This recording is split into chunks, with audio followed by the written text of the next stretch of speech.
प्यारे दोस्तों, वली से मुराद वह शख्स है जिसे अल्लाह तबारक व ताला की मदद हर वक्त हासिल रहती है। आज की वीडियो में हम आपके सामने कुछ ऐसे औलिया अल्लाह का जिक्र करने वाले हैं जिन्होंने अपनी जिंदगी अल्लाह तबारक व ताला के लिए कुर्बान कर दी। अपनी ख्वाहिशों को अल्लाह और उसके रसूल हजरत मोहम्मद सल्लल्लाहु अलैहि वसल्लम की मोहब्बत में फना कर दिया। फिर अल्लाह तबारक व ताला ने इस दुनिया में वह मकाम, वह मर्तबा अता फरमाया जिन्होंने न सिर्फ इंसानों के दिलों में बल्कि दरिंदों के दिलों में भी राज किया। आपको बताएंगे कि कश्मीर में वह कौन से अल्लाह के वली हैं जो शेर की सवारी फरमाया करते थे और जिनके मजार पर आज भी शेर हाजिरी देने आते हैं। लेकिन दोस्तों, वीडियो में आगे बढ़ने से पहले आपसे गुजारिश है कि अगर आप अल्लाह के वलियों के चाहने वाले हैं तो इस वीडियो को एक लाइक जरूर करें। दोस्तों, शेख अबुल हसन का शुमार अहद कदीम के उन बुजुर्गा दीन में होता है जिन्होंने अपनी जिंदगी को अल्लाह तबारक व ताला की रजा के लिए कुर्बान कर दिया। आपके जमाने में मिस्र पर अहमद बिन तूलून की हुकूमत थी। वह एक जालिम बादशाह था, लोगों पर जुल्मो सितम करता था और उसके द्वार में भी बेहयाई आम थी। अहमद बिन तूलून से लोग बहुत तंग थे, लेकिन किसी में भी इतनी हिम्मत नहीं थी कि उसे या उसके जुल्म के बारे में बताता। लेकिन दोस्तों, जो अल्लाह तबारक व ताला का वली होता है उसे ना किसी का डर होता है और ना खौफ। इसलिए शेख अबुल हसन उसके सामने गए और उसे उसके जुल्म और सितम से बाज आने के लिए कहा। अहमद बिन तूलून को आपकी यह बात बिल्कुल पसंद नहीं आई और उसने सजा-ए मौत के तौर पर आपको भूखे शेर के आगे डालने का फैसला सुना दिया। उसके कहने पर एक शेर को कई दिनों तक भूखा रखा गया और इसके अलावा शहर में ऐलान भी करवा दिया गया कि एक मुजरिम को सरेआम सजा दी जाएगी और उसे भूखे शेर के आगे फेंक दिया जाएगा। बादशाह के हुक्म पर शेख अबुल हसन को मैदान में लाया गया और आसपास से बहुत लोग यह मंजर देखने के लिए जमा होते गए, जिनमें शेख अबुल हसन के कुछ मरीद भी मौजूद थे। उसके बाद एक भूखे शेर को मैदान में लाया गया। वह शेर हमला करने के लिए बहुत बेताब था। चुनांचे बादशाह के इशारे पर उसकी जंजीर खोल दी गई और वह फौरन आपकी तरफ भागता हुआ आया। लोग सोच रहे थे कि शेर आपको अभी खा जाएगा, लेकिन तमाम लोगों ने देखा कि शेर आपके करीब पहुंचा और आपका जिस्म सूंघने लगा और फिर ऐसा लगा कि जैसे किसी ने उसे पीछे हटा दिया हो। शेर आपसे कुछ दूर जाकर अदब के साथ बैठ गया। मैदान में हर तरफ अल्लाहू अकबर की सदाएं बुलंद होने लगीं। बादशाह से यह मंजर बर्दाश्त न हुआ और गुस्से में उठकर वहां से चला गया। शेख अबुल हसन को आजाद करने का हुक्म सुना दिया। जब आपके शागिर्द आपके पास आए तो पूछने लगे कि जब शेर ने आप पर हमला किया था तो क्या आपको कोई डर महसूस नहीं हुआ? तो आपने जवाब दिया कि अल्लाह की कसम, मुझे किसी किस्म का खौफ नहीं हुआ। मैं उस वक्त यह सोच रहा था कि इस दरिंदे के मुंह से निकलने वाले जाग से कहीं मैं नापाक तो नहीं हो जाऊंगा, कहीं मुझसे अल्लाह और उसके रसूल सल्लल्लाहु अलैहि वसल्लम की हमदो सना छूट तो नहीं जाएगी। तो प्यारे दोस्तों, ऐसे होते हैं हजरत मोहम्मद सल्लल्लाहु अलैहि वसल्लम के गुलाम, जिनका दुनिया की कोई ताकत कुछ नहीं बिगाड़ सकती। यही वजह तो है कि उन्हें ना किसी तरह का डर होता है और ना कोई खौफ। दोस्तों, अब आइए आपको अल्लाह के एक और वली हजरत सैयद शेर अली शाह रहमतुल्लाह अलैह का वाकया भी सुनाते हैं। आपका मज़ार मुक़द्दस जम्मू कश्मीर के कूंज के गांव शिनेद्रा में मौजूद है और यह गांव अपनी खूबसूरती और ऊंची ऊंची पहाड़ियों की वजह से आसपास के इलाके में बहुत मशहूर है। दोस्तों, जिस जमीन पर हजरत शेर अली शाह जैसे अल्लाह के वली मौजूद हों तो उस जगह की कद्र मंजिल और बढ़ जाती है। अल्लाह के इस वली का असल नाम सैयद सुल्तान शाह गाजी है। कहा जाता है कि आप शेर की सवारी किया करते थे, इसी वजह से आप हजरत शेर अली शाह के नाम से मशहूर हुए। आपने सारी उम्र इश्क़-ए-इलाही और मोहब्बत-ए-रसूल सल्लल्लाहु अलैहि वसल्लम में मस्त रहकर गुजारी। आप लोगों के साथ नरमी और मोहब्बत से पेश आते थे और यही वे खूबियां थीं जिनकी वजह से आप लोगों के दिलों में हुकूमत किया करते थे। आपका हुक्म जंगली दरिंदों पर भी चलता था। हजरत शेर अली शाह रहमतुल्लाह अलैह का एक वाक़िया बड़ा मशहूर है। आप शिनेद्रा गांव में मुकीम थे। आपसे मिलने एक परदेशी आ रहा था। यहां पहुंचते पहुंचते रात काफी हो गई। उसके साथ एक गाय भी थी। रात गुजारने के लिए उस मुसाफिर ने आपसे जगह मांगी। आपके कहने पर उसने अपना माल और मवेशी के कमरों में गाय बांध दी, लेकिन वहां पर आपका पालतू शेर भी मौजूद था। मुसाफिर के जहन में ख्याल आया कि कहीं यह शेर उसकी गाय को खा ना ले, लेकिन फिर भी उसने गाय वहीं बांध दी। आधी रात को उठकर वह अपनी गाय को देखने गया कि उसकी गाय वहां मौजूद है या नहीं, लेकिन उसने एक अजीब मंजर देखा कि उसकी गाय को शेर खा चुका था। मुसाफिर ने सोचा कि वह सुबह उठकर इसकी शिकायत करेगा, लेकिन जब सुबह उसकी आंख खुली तो उसने देखा कि उसकी गाय वहीं पर मौजूद है। उसने यह भी देखा कि हजरत शेर अली शाह अपने पालतू शेर के साथ मौजूद हैं और अपने पालतू शेर से कह रहे हैं कि मुसाफिरों और परदेसियों के साथ ऐसा सुलूक बिल्कुल नहीं किया जाता। आपकी एक और करामत है जो आज भी मौजूद है। एक बार आप उस शेर की सवारी करते हुए जंगल से गुजर रहे थे। रास्ते में आपको प्यास लगी तो आपने अपने एक मुरीद को असा दिया और कहा, पत्थर पर असा को मारो। ऐसा करने से वहां पर अल्लाह के करम से एक चश्मा फूट पड़ा और पानी बहने लगा। आज तक वही पानी लंगर के लिए इस्तेमाल होता है और आसपास के लोग भी उस पानी का इस्तेमाल करते हैं। सैयद शेर अली शाह का इंतकाल सन 1262 हिजरी में हुआ और मखियाला में आपका मजार आज भी मौजूद है। कहा जाता है कि आपके इंतकाल के बाद आपके पालतू शेरों को आजाद कर दिया गया, लेकिन आज भी उनकी नस्ल के शेर आपके दरबार में हाजिरी दिया करते हैं। सोशल मीडिया पर वायरल वीडियो दोस्तों, कुछ वक्त पहले सोशल मीडिया पर एक वीडियो वायरल हुई थी जिसमें कुछ जंगली शेर एक दरगाह पर आते हैं, कुछ वक्त के लिए वहां रुकते हैं। अब इस वीडियो के बारे में लोग तरह तरह के ख्याल कर रहे थे। कुछ लोगों का यह कहना था कि यह शेर साफ तौर पर देखा जा सकता है कि दरगाह को चूमते हैं और वहां खामोश खड़े रहते हैं, जबकि चंद लोगों का कहना था कि यह महज जंगली दरिंदे थे जो खुराक की तलाश में इस इलाके में आ निकले थे। बहरहाल दोस्तों, आपका इस बारे में क्या ख्याल है? कमेंट बॉक्स में जाकर जरूर बताइए। अजमेर शरीफ में हुई सांपों की बारिश। दोस्तों, अजमेर मोहल्ला में हुई सांपों की बारिश, और जब अजमेर शरीफ में सांपों की बारिश हुई तो फिर क्या हुआ? जब आसमान से बरसे सांप तो उन्होंने क्या किया? दोस्तों, एक सनसनीखेज वीडियो आपके सामने रखने जा रहे हैं उस धरती से जिस धरती के राजा महाराजा गरीब नवाज सरकार हैं। ख्वाजा गरीब नवाज की दरगाह अजमेर मोहल्ला, और उस अजमेर मोहल्ला में जब हुई सांपों की बारिश तो फिर क्या हुआ? कैसे दिखी ख्वाजा गरीब नवाज की करामत? आपके सामने रखने जा रहे हैं वो सच जब हुई अजमेर शरीफ में सांपों की बारिश। और कौन सा दौर था जब आसमान से बरस पड़े सांप? जब सांपों की बारिश हुई तो फिर क्या हुआ?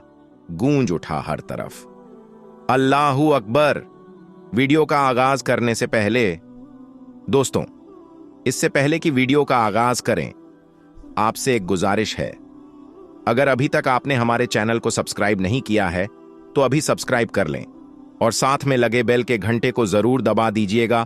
ख्वाजा गरीब नवाज की हिंदुस्तान में आमद। दोस्तों, जब हिंदुस्तान की धरती पर संजर के सुल्तान संजरी सरकार ख्वाजा गरीब नवाज तशरीफ लाए तो सबसे पहले वह जिस जगह पहुंचे वह जगह थी अजमेर मोहल्ला। और अजमेर मोहल्ला में उस वक्त जिनकी हुकूमत चल रही थी, जिनका राज था, वह थे पृथ्वीराज चौहान। जब ख्वाजा गरीब नवाज ने दीन की दावत दी, जब ख्वाजा गरीब नवाज हिंदुस्तान में तशरीफ लाए और उन्होंने दीन की दावत लोगों को देना शुरू की, तो इस बात की भनक बादशाह को लगी। बादशाह ने ख्वाजा गरीब नवाज को अजमेर से निकालने का फैसला कर लिया। पहले तो जहां ख्वाजा गरीब नवाज बैठते थे उस जगह पर बादशाह के ऊंटों को बिठाया जाता था। ख्वाजा गरीब नवाज की करामत। आपने यह वाकया सुना होगा कि जब बादशाह के सैनिकों ने ख्वाजा गरीब नवाज को जबरन वहां से उठने पर मजबूर किया तो ख्वाजा गरीब नवाज ने कहा, ठीक है, हम यहां से चलते हैं। अब यहां बैठेंगे राजा के ऊंट और बैठे ही रहेंगे। लेकिन जब ख्वाजा गरीब नवाज वहां से निकल गए तो ऊंट तो बैठे ही रह गए। जमीन ने इस कदर जकड़ लिया ऊंटों को कि जैसे जमीन ने उन्हें अपने अंदर समा लिया हो। रामदेव का इस्लाम कबूल करना। जब ख्वाजा गरीब नवाज अजमेर मोहल्ला पहुंचे तो उनका मुकाबला रामदेव से हुआ। लेकिन जब रामदेव खुद ख्वाजा गरीब नवाज के पास आए और कलमा पढ़कर मुसलमान बन गए तो पृथ्वीराज चौहान के अंदर खलबली मच गई। पृथ्वीराज चौहान यह सोचने लगा कि इस बाबा को तो हमने जिन्नात से भी भिड़ा दिया। दोस्तों, आगे क्या हुआ? क्या पृथ्वीराज चौहान ख्वाजा गरीब नवाज के खिलाफ कोई कदम उठा सका? कैसे पूरी अजमेर की फिजा अल्लाहू अकबर के नारों से गूंज उठी, लेकिन जिन्नात भी उनको हरा नहीं पाए, मेरे सैनिक भी उन्हें हरा नहीं पाए, पागल हाथी भी उनका कुछ नहीं बिगाड़ पाया। मुझे तो यह लगता है कि यह बहुत बड़ा जादूगर है और जादू को जादू से ही हराया जा सकता है। बहरहाल, उसने वक्त के सबसे बड़े जादूगर, जिसे दुनिया जमाना जयपाल जोगी के नाम से जानती थी, राजा जयपाल जोगी को बुलाया। जयपाल जोगी का दरबार में आना, दरबार में बुलाने के बाद बादशाह ने सारा माजरा उसके सामने रख दिया। कैसे ख्वाजा गरीब नवाज ने अजमेर में रहना मुश्किल कर दिया है, कैसे वह लोगों को हक और हक्कानियत की दावत दे रहे हैं, कैसे सुल्तान उल हिंद इस्लाम की दावत दे रहे हैं।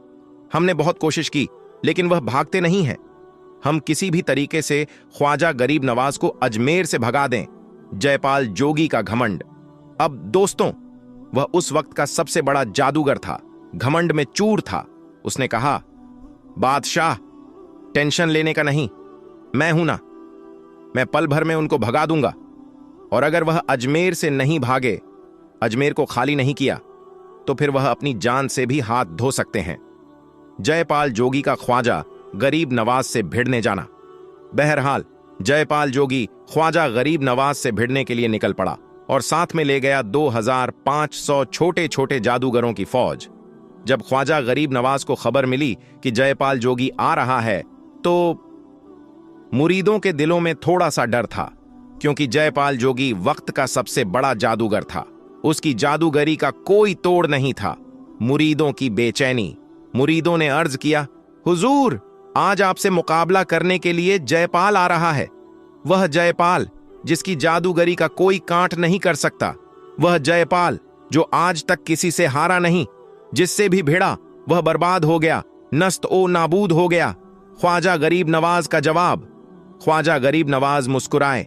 जैसा कि आप सभी को मालूम होगा कि इस वक्त अजमेर शरीफ में ख्वाजा गरीब नवाज की दरगाह को लेकर जोरों का विवाद चल रहा है। कुछ हिंदू संगठन के लोग अजमेर दरगाह को महादेव का मंदिर बताकर उसका सर्वे करवाना चाहते हैं, अजमेर दरगाह की खुदाई करवाना चाहते हैं और अजमेर दरगाह की जगह पर मंदिर बनवाना चाहते हैं, जिसे लेकर उन्होंने कोर्ट में एक याचिका भी लगा रखी है, जिसकी अभी सुनवाई चल रही है। लेकिन इस बीच, यानी कि अजमेर दरगाह के इस विवाद के बीच, हमारे देश के प्रधानमंत्री नरेंद्र मोदी ने अजमेर दरगाह को लेकर एक ऐसा बड़ा फैसला लिया है, एक ऐसा बयान दिया है जिसके बारे में जानकर पूरी भक्त मंडली बौखला उठी है। और यही नहीं, नरेंद्र मोदी के इस बड़े फैसले के बारे में जानकर आप भी हैरान रह जाओगे, आप भी चौंक जाओगे। इसलिए आज का यह वीडियो आप सभी के लिए बहुत खास है। आप इसको आखिर तक जरूर देखें। और सबसे पहले, अगर आपको ख्वाजा गरीब नवाज से मोहब्बत है तो आप इस वीडियो को दिल से एक लाइक जरूर कर दें और कमेंट बॉक्स में या ख्वाजा लिखकर इसे शेयर भी कर दें, ताकि और भी लोगों के पास में यह वीडियो पहुंच जाए। तो चलिए दोस्तों, शुरू करते हैं। दोस्तों, हजरत ख्वाजा गरीब नवाज की दरगाह अजमेर शरीफ में मौजूद है। आपकी मज़ार शरीफ हिंदुस्तान में सबसे पुरानी और सबसे बड़ी है। यह दरगाह अजमेर शरीफ में तकरीबन 8813 सालों से मौजूद है। लेकिन आजकल कुछ नफरत लोगों ने अपने निजी फायदे के लिए अजमेर दरगाह को विवादों में लाकर खड़ा कर दिया है और कह रही हैं कि अजमेर दरगाह की जगह पर पहले महादेव का मंदिर था, यानी कि इस दरगाह को किसी मंदिर को तोड़कर बनाया गया है। और यही नहीं, जिस जगह पर ख्वाजा गरीब नवाज की मज़ार शरीफ मौजूद है, उस मज़ार शरीफ के नीचे शिवलिंग मौजूद है। और यही नहीं, फिर 200 साल पुरानी एक किताब का हवाला देते हुए जब यह मामला कोर्ट में पहुंचा, तो हिंदुस्तान की अदालतों ने भी इस दावे को सच मान लिया और इसकी जांच करनी शुरू कर दी।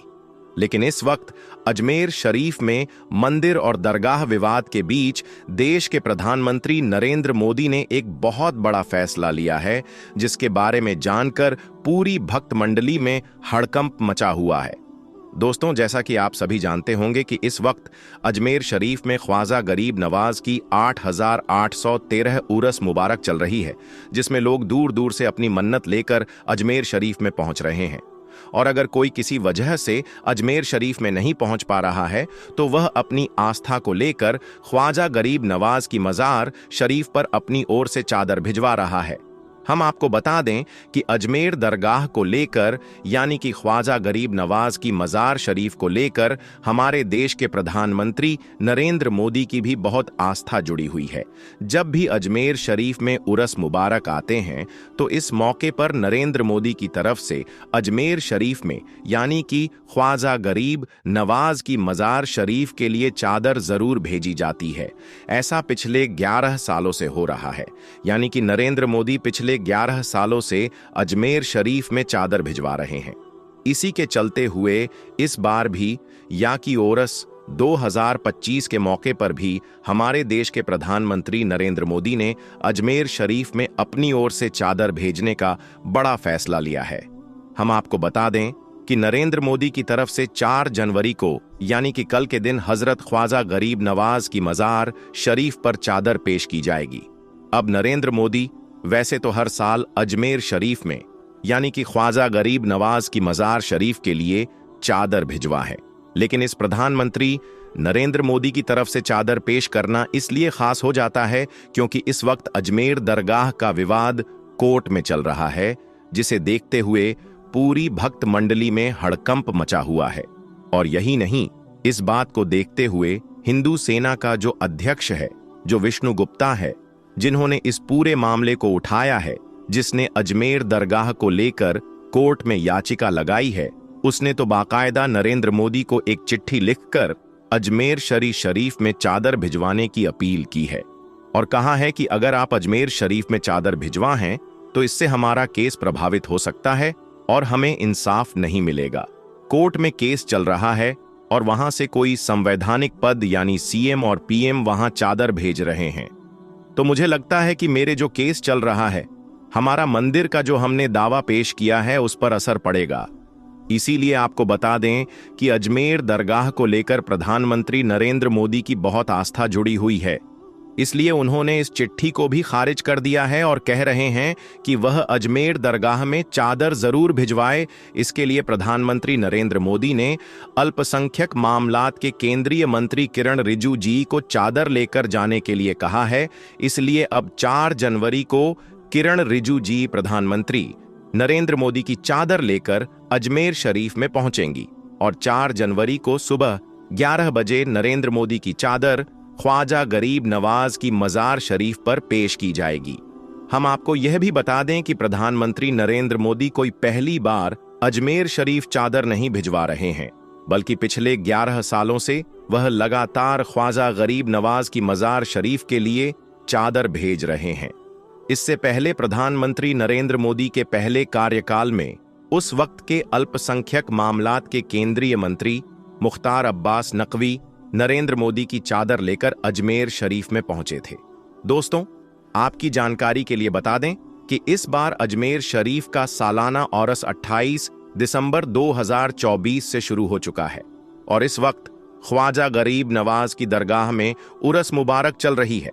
लेकिन अजमेर दरगाह और मंदिर विवाद के बीच प्रधानमंत्री नरेंद्र मोदी का अजमेर शरीफ में चादर भेजने का यह फैसला एक बहुत बड़ा फैसला हो जाता है, क्योंकि आप सब जानते ही होंगे इससे पहले किस तरह से हिंदू सेना के अध्यक्ष विष्णु गुप्ता ने अजमेर दरगाह को लेकर कोर्ट में याचिका लगाई थी और दावा किया था कि अजमेर में जो ख्वाजा गरीब नवाज की दरगाह है उसकी जगह पर पहले मंदिर था, यानी कि यह दरगाह महादेव के मंदिर को तोड़कर बनाई गई है, जिसका केस अभी कोर्ट में चल रहा है। इसलिए प्रधानमंत्री नरेंद्र मोदी ने जैसे अजमेर शरीफ में चादर भेजने का ऐलान किया तो इस खबर को सुनकर विष्णु गुप्ता के होश उड़ गए और फिर आनंद फानंद में उसने प्रधानमंत्री नरेंद्र मोदी को एक चिट्ठी लिखी और अजमेर शरीफ में चादर ना भेजने की अपील की। लेकिन जैसा कि हमने आपको पहले ही बताया है कि ख्वाजा गरीब नवाज की मज़ार शरीफ के साथ प्रधानमंत्री नरेंद्र मोदी की बहुत आस्था जुड़ी हुई है, इसलिए पीएम नरेंद्र मोदी ने इस चिट्ठी को सिरे से खारिज कर दिया है। ऐसे में प्रधानमंत्री नरेंद्र मोदी का यह फैसला अपने आप में बहुत अहम हो जाता है। हम आपको बता दें, इससे पहले राष्ट्रीय स्वयं संघ के अध्यक्ष मोहन भागवत ने भी हर जगह पर मंदिर खोजने की बात पर ऐतराज किया था और खुले शब्दों में कहा था कि कुछ लोग अपने फायदे के लिए अभी या नया काम करने लगे हैं, जो कि सरासर गलत है। अब इसके बाद प्रधानमंत्री नरेंद्र मोदी के इस कदम से हिंदू सेना जैसे के हिंदू संगठनों को कहीं ना कहीं एक बहुत बड़ा झटका लगा है और अजमेर दरगाह को संकट मोचन महादेव का मंदिर बताकर जो लोग ख्वाजा गरीब नवाज की दरगाह की खुदाई करवाने की कोशिश कर रहे थे, उनको कहीं ना कहीं बहुत बड़ा धक्का लगा है। यानी कि इस विवाद को पैदा करने वाले लोगों के मुंह पर नरेंद्र मोदी का यह फैसला एक बहुत बड़ा तमाचा है। दोस्तों, इस हवाले से आप सब यह भी जानते ही होंगे कि 20 दिसंबर 2024 के दिन अजमेर शरीफ की दरगाह को लेकर कोर्ट में सुनवाई की गई थी। हालांकि उस वक्त इस मामले पर मुस्लिम संगठनों ने यह कहकर नाराजगी जताई थी। इस मामले पर केंद्र सरकार को दखल देना चाहिए और केंद्र सरकार को इस याचिका को खारिज करने के लिए कहना चाहिए। हम आपको बता दें कि इसके बाद इस मामले की अगली सुनवाई की अभी तक कोई भी तारीख नहीं दी गई है। लेकिन इस बीच प्रधानमंत्री नरेंद्र मोदी ने अजमेर शरीफ में चादर भेजने का यहां बड़ा फैसला ले लिया है और हर साल की तरह इस बार भी प्रधानमंत्री नरेंद्र मोदी की तरफ से ख्वाजा गरीब नवाज की मजार शरीफ के लिए चादर भिजवाई जाएगी, जो कि किरण रिजिजू 4 जनवरी को पीएम मोदी की चादर लेकर अजमेर शरीफ में पहुंचेंगे और सुबह 11 बजे उनकी तरफ से चादर पेश की जाएगी। इसके बाद बुलंद दरवाजे से प्रधानमंत्री नरेंद्र मोदी का संदेश भी पढ़कर लोगों को सुनाया जाएगा। दोस्तों, इन सब के अलावा हम आपको यह भी बता दें कि इस बार अजमेर दरगाह और मंदिर विवाद को देखते हुए अजमेर शरीफ में इस बार के औरस मुबारक में सुरक्षा भी पहले से ज्यादा कर दी गई है। बताया जा रहा है कि पिछली बार से तकरीबन 1.5 गुना ज्यादा फोर्स अजमेर शरीफ में तैनात की गई है और जगह जगह पर कैमरों और ड्रोन की मदद से निगरानी रखी जा रही है। दोस्तों, इसके अलावा हम आपको यह भी बता दें कि अजमेर दरगाह को लेकर प्रधानमंत्री नरेंद्र मोदी ने अपने लोगों को यह भी सख्त निर्देश दिया है कि वह अजमेर दरगाह को लेकर कोई भी गलत टिप्पणी न करें, क्योंकि ख्वाजा साहब के मजार शरीफ के साथ करोड़ों लोगों की आस्था जुड़ी हुई है। इसलिए अगर आप इसे लेकर गलत टिप्पणी करोगे तो इससे करोड़ों लोगों की आस्था को ठेस पहुंचती है। इसके अलावा मोदी सरकार ने अपने अधिकारियों को यह भी निर्देश दिया है कि वह अजमेर शरीफ में उरस के मौके पर ऐसी जगहों की खास निगरानी रखें जहां पर सांप्रदायिक माहौल खराब होने का खतरा बना रहता है, और साथ ही इस बात का भी ध्यान रखें कि अजमेर में चल रहे औरस के मौके पर कोई भी अफवाह ना फैलाने पाई, और अगर कोई ऐसा करता हुआ पाया जाता है तो उस पर सख्त से सख्त कार्यवाही की जाए। इसके अलावा अजमेर शरीफ में चल रहे औरस के मौके पर सोशल मीडिया की भी 2400 घंटे निगरानी रखी जाए। अगर कोई इस मौके का फायदा उठाकर सोशल मीडिया पर किसी भी तरह की कोई आपत्तिजनक पोस्ट करता हुआ पाया जाता है तो उस पर कड़ी से कड़ी कार्रवाई की जाए। दोस्तों, हम आपको बता दें कि हजरत ख्वाजा गरीब नवाज अल्लाह के एक ऐसे वली हैं जिनकी मजार शरीफ पर धर्म और मजहब का कोई बंधन नहीं है। यानी कि आपकी दरगाह में हाजिरी देने के लिए सिर्फ मुसलमान ही नहीं जाती हैं, बल्कि हिंदुओं से लेकर हर धर्म और मजहब के लोग अपनी परेशानियों को लेकर आपके मजार शरीफ पर पहुंचते हैं और अपनी अपनी मुरादें पूरी करते हैं। यही वजह है इस मजार शरीफ के साथ प्रधानमंत्री नरेंद्र मोदी की भी बहुत आस्था जुड़ी हुई है। इसलिए वह हर साल अजमेर शरीफ में अपनी ओर से चादर भिजवा है और अपनी मन्नत को पूरी करते हैं। मगर आज कुछ लोगों को यह बात रास नहीं आ रही है। अल्लाह से दुआ है कि अल्लाह पाक ऐसे लोगों को नेक हिदायत दे और गरीब नवाज को समझने की तौफीक दे। आमीन, अल्लाहुम्मा आमीन। एक बार आप भी कमेंट बॉक्स में आमीन जरूर लिख दें। दोस्तों, आज हम बात करेंगे अजमेर शरीफ दरगाह की, जिसे ख्वाजा गरीब नवाज का दरबार कहा जाता है। यह दरगाह दुनिया भर में इंसानियत और मोहब्बत का पैगाम देने के लिए जानी जाती है। यहाँ हर मजहब, हर जाति और हर तबके के लोग सिर झुकाने आते हैं। लेकिन अफसोस की बात यह है कि आज कुछ लोग इस पवित्र जगह को मंदिर बताने और नफरत फैलाने की कोशिश कर रहे हैं। तो दोस्तों, आज की इस कहानी में आप जानेंगे कि क्या ख्वाजा गरीब नवाज की दरगाह सच में कोई मंदिर है या यह सिर्फ नफरत फैलाने का एक नया जरिया है? इस कहानी के जरिए आप समझ पाएंगे कि अजमेर शरीफ की दरगाह सिर्फ एक इमारत नहीं, बल्कि इंसानियत का घर है। तो मेरे प्यारे दोस्तों, जो कोई भी इस वीडियो को देख रहे हैं, आपसे मेरी यही गुजारिश है कि आप इसे आखिर तक जरूर देखें। चाहे आप किसी भी धर्म या जाति से ताल्लुक रखते हो, यह कहानी आपको इंसानियत, मोहब्बत और सच्चाई का पैगाम देगी।